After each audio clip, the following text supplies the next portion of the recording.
la saison a été tronquée. Alors on sortait déjà d'une saison tronquée.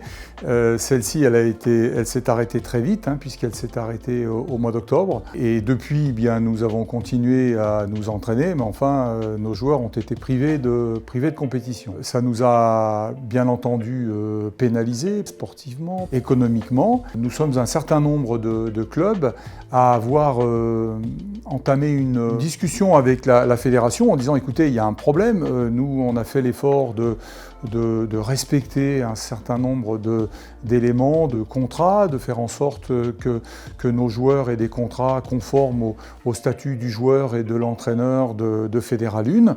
Et nous imaginions, peut-être un peu naïvement, que grâce à ça, la fédération serait en capacité d'aller chercher une dérogation pour que nous puissions continuer à jouer, ainsi que cela a été fait pour la nationale.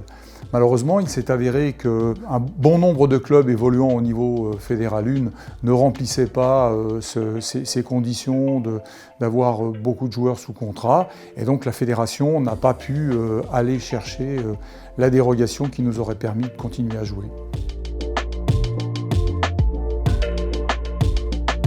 Ce sujet du centre d'entraînement symbolise de façon forte ce que nous souhaitons faire du stade métropolitain, à savoir un club performant, mais un club qui forme, et un club qui forme avec la notion de double projet en quasi-permanence. On a des hommes, de jeunes hommes qui sont confiés en partie par leurs parents sur le plan sportif, mais on aimerait au maximum les accompagner dans leur réflexion, à la fois en termes d'emploi du temps au quotidien, mais de façon plus complète, leur ouvrir des perspectives sur ce que pourrait être leur vie estudiantine et leur vie professionnelle plus tard.